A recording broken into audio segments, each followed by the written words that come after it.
Dearest Texas history scholars, today we will be looking at our Unit 5 study guide, Unrest,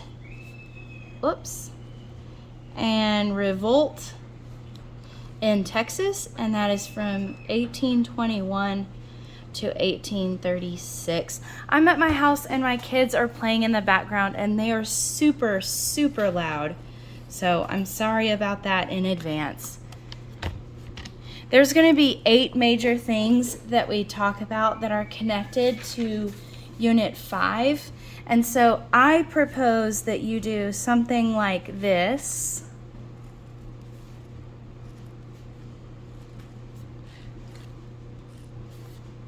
And then we can write the major points off of all 8 of those little marks there. So here's the main event right here. Unit 5, Unrest and Revolt. And then the first thing that happens is the Marie-E-Terran report. The next thing that happens is Austin's arrest. The next thing is the Battle of Gonzales.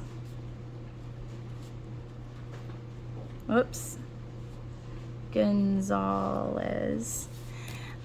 This one over here is going to be the Siege of the Alamo.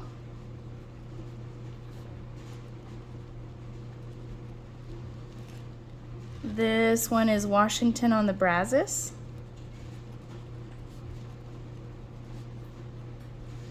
Oh, this is a long word. Get ready. Washington on the Brazos.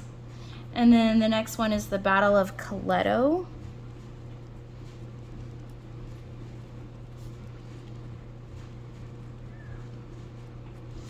And the Goliad Massacre. Those two are together.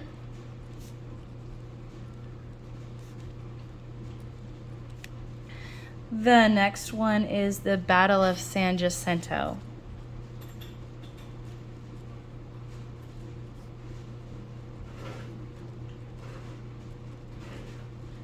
Sorry, the dryer's going. That's really annoying. And then we are also going to talk about unit themes.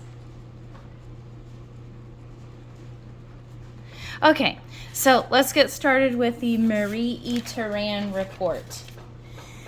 Marie-E-Terran was a guy that was sent to investigate the conditions in North Mexico, also known as Texas at the time, Coahuila y Tejas. He got to Mexico and he found that native Mexican people living in Tejas were outnumbered by Anglo-Americans 10-1. And that really scared him. And so this report results in something called the Law of April 6th. And in the Law of April 6th, the intention is to stop immigration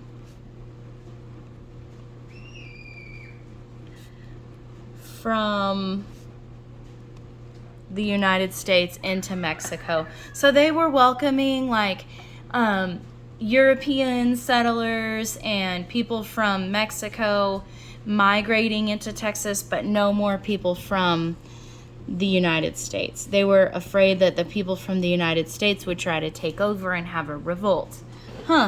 What a strangely realistic fear.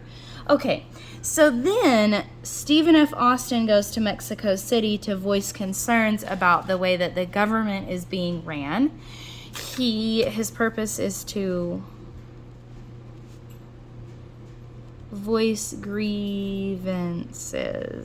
That means say hey, things aren't going well. This is what our concerns are. But instead, Santa Anna agrees to meet with him, but then puts it off and puts it off and puts it off. And so Austin writes a letter to Texas saying that they need to create their own government And this was considered to be treason when the letter was intercepted by the Mexican government. And so for this, I guess, offense, he spends 2 years in jail, which is like pretty upsetting. 2 years in jail. That's like quite a while. All right, so then the first battle is the Battle of Gonzales. Needless to say, by the time Austin gets out of jail, Texans are really mad. They are angry, angry, angry. And the Mexican army finds out that Texans are angry, and then they go to get a borrowed cannon. They go to get their cannon back from the people of Gonzales, and the people of Gonzales make a flag that says, "Come and take it." By the way, this happens in 1835. The Mexican army tries to take the cannon, and then the people of Gonzales fire the cannon onto the Mexican army. It was very abrupt. There's no violence leading up to this battle. So this proves that the Mexican army can be defeated. So then the people of Texas start to think, oh, we really can start a fight with Mexico, and we might even win. And so they continue that. That's when William B. Travis takes over the Alamo. And Sam Houston is like, dude, don't take over the Alamo. Don't do it. He does it anyway. And then Sam Houston is like, you better destroy that Alamo because the Mexican army is going to come back for that Alamo, and they're going to be really angry that you took it. And William Barrett Travis, instead of leaving or destroying the Alamo, just recruits people to help him. Like, he ends up recruiting Davy Crockett. Davy Crockett. He had already been kind of a legend. He was pretty popular. Same with the other guy that was recruited to help, James, also known as Jim Bowie. He was kind of a celebrity. He had created his own knife. He was a big deal. William Barrett Travis is kind of surprised when the Mexican army shows up and they try to take back the Alamo. Sam Houston's not surprised, but William Barrett Travis is. And so William Barrett Travis sends the only known survivor of male soldiers. That was my dog. Walter, quit it. So then William Barrett Travis sends Juan Seguin with a letter. And this is known as the Travis letter. How do I make this not very messy?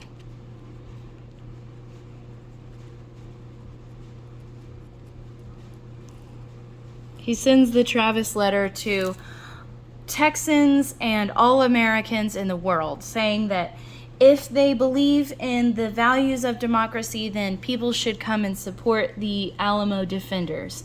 And in this letter, he pretty much says, like, hey guys, we know we're gonna die.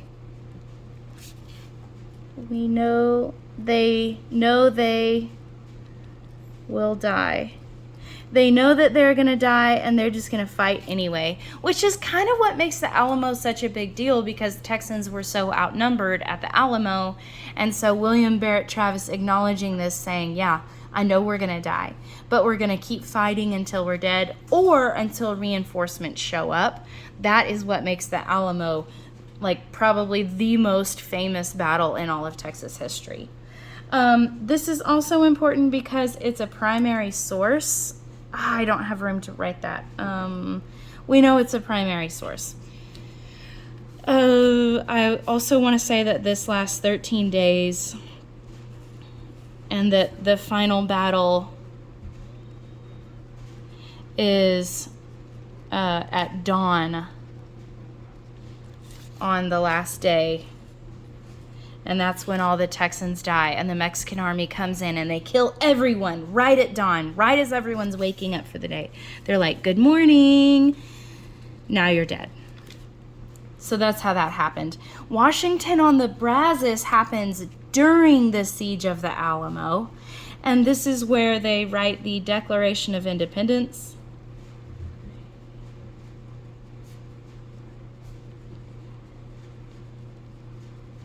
That's a long word to write. They write the Declaration of Independence at Washington on the Brazos. When I say they, I mean like a lot of founding Texans and mostly George Childress is the name of the man that writes the Declaration.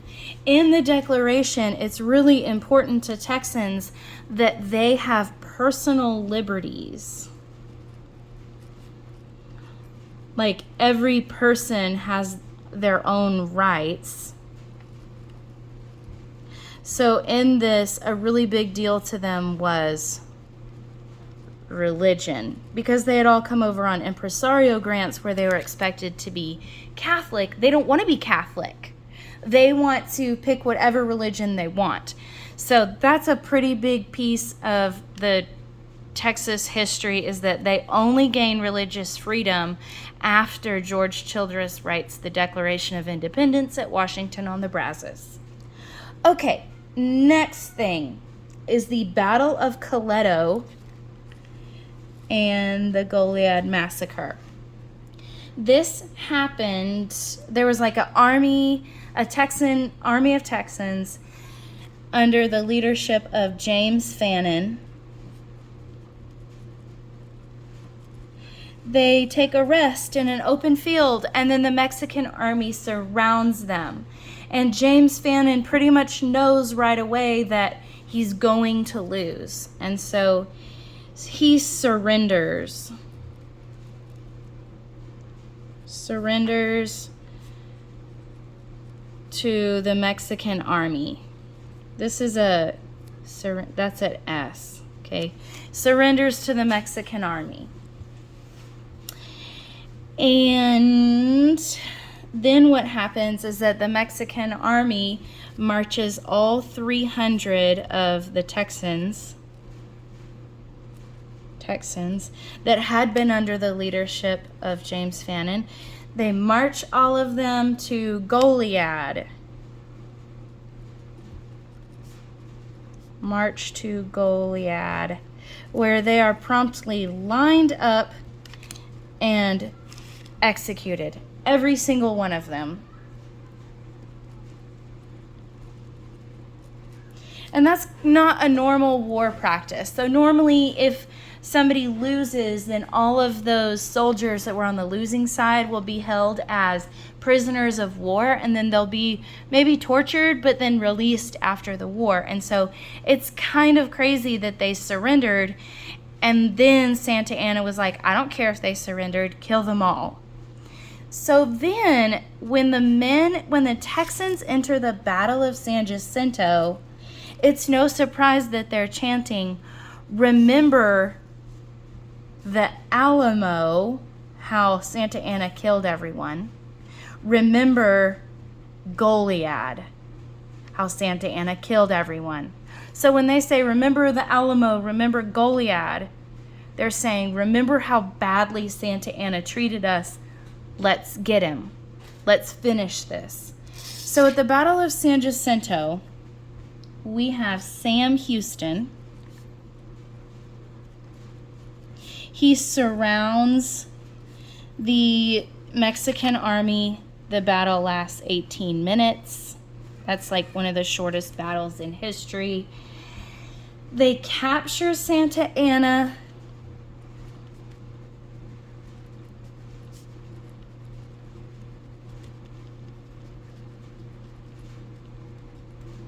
Santa Anna is captured, and then he surrenders.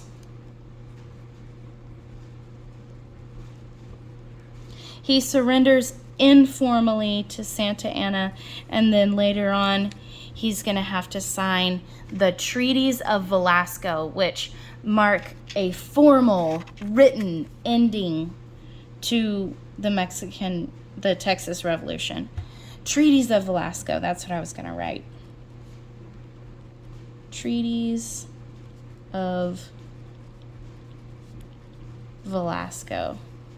So the Treaties of Velasco marks the end of the Texas Revolution. So now, all we need to look at are unit themes. Sometimes my children have princess-themed parties, and so everything at the party has to do with princesses. Every event of Unit 5 has to do with our unit themes. Over and over again in Unit 5, we see barricades. That's like a makeshift blockade to stop enemies. Over and over again in Unit 5, we see battles taking place in the coastal plains.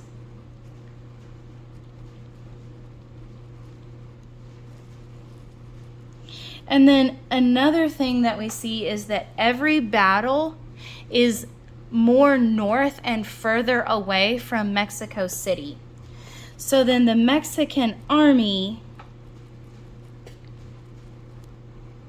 moves north, away from Mexico, away from supplies, away from food, away from the capital of Mexico at the time, which was Mexico City. So that is intentional. That is like showing that Texans were just strategic enough to win. Okay, so that was it for our study guide, and now I'm gonna go back and like highlight and visually show you what events are important. So here we go. Marie-Terran report, that's important. Austin's arrest, that's important. The Battle of Gonzales is the first one. The Siege of the Alamo is the second battle. It happens in 1836. Washington on the Brazos is not a battle. That's the Declaration of Independence. That's like nearing the end of the war. The third battle is Coleto Creek,